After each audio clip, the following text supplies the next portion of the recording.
kedua tangan saya ini sudah ada dua pengembang yang berbeda, eh, namun sebenarnya ini memiliki fungsi yang sama, yaitu sama-sama untuk bahan pengembang kue.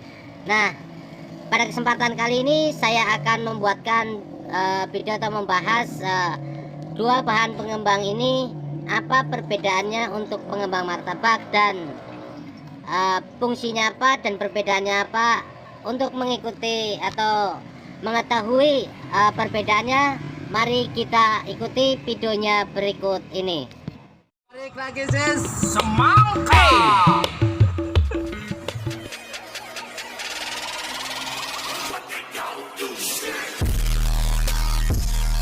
Assalamualaikum warahmatullahi wabarakatuh. Sahabat Amor, jumpa kembali bareng saya channel Martabak Amor.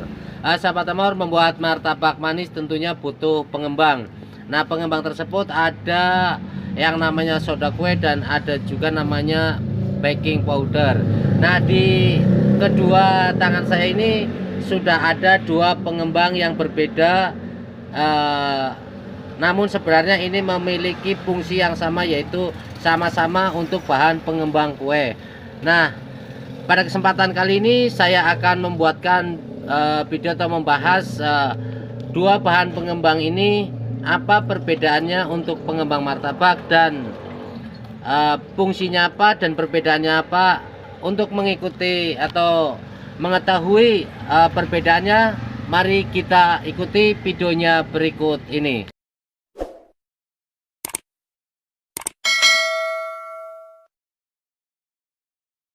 Nah, ini adalah soda kue dan baking powder.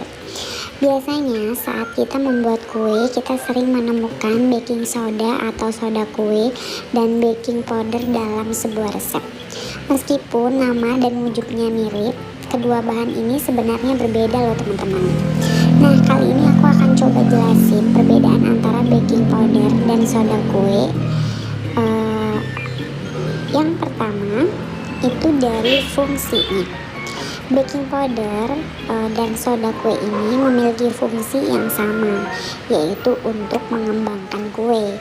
Tapi meskipun mereka memiliki fungsi yang sama, bukan berarti mereka satu jenis ya teman-teman. Sebenarnya mereka ini berbeda. Yang kedua, dari kandungannya.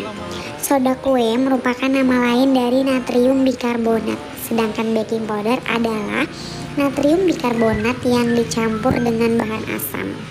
Jadi gini teman-teman, baking soda itu adalah ingredient untuk membuat baking powder. Jadi bahan yang ada di dalam baking powder itu salah satunya adalah soda kue. Soda kue ditambahkan beberapa bahan jadilah baking powder, gitu ya teman-teman. Yang ketiga, cara kerja dalam membuat kue menjadi mengembang. Untuk membuat kue mengembang, baik baking powder ataupun soda kue punya cara tersendiri loh teman-teman dalam mereka melakukan tugasnya. Kalau soda kue membutuhkan bahan asam agar dapat bereaksi dengan maksimal, seperti lemon, yogurt, ataupun susu. Jadi soda kue ini cocok untuk membuat martabak atau pengembang martabak manis yang ada bahan asam-asamnya. Misalnya kita mau membuat cake-nya itu ada bahan yogurtnya. Nah, itu cocok kita menggunakan soda kue ya teman-teman. Nah, kalau baking powder dia sudah dilengkapi dengan bahan asam sehingga bisa langsung berfungsi tanpa bahan tambahan cairan yang asam. Jadi kalau baking powder ini lebih cocok untuk kita membuat kue-kue yang kering, pokoknya yang netral seperti muffin, bolu yang tidak mengandung asam-asam, yang bahan-bahannya itu netral aja gitu ya teman-teman. Itu kita cocok menggunakan baking powder. Nah, yang keempat, pengaruh baking powder dan soda kue kepada rasa kue. Jadi penggunaan kedua bahan ini juga perlu dilakukan dengan takaran yang pas ya teman-teman. Kalau untuk soda kue memang dia nggak begitu berpengaruh terhadap rasa. Kalau kita misalnya berikan soda kue di sebuah resep itu agak berlebihan gitu ya, agak kebanyakan. Itu memang nggak membuat rasa itu jadi berubah gitu ya. Berbeda dengan baking powder. Kalau misalnya kita membuatnya berlebihan atau kebanyakan, itu bisa menimbulkan rasa pahit. Tapi kalau saran dari aku, pakai aja semuanya sesuai dengan takaran, nggak usah berlebihan, karena segala sesuatu yang berlebihan itu juga kan nggak bagus ya teman-teman.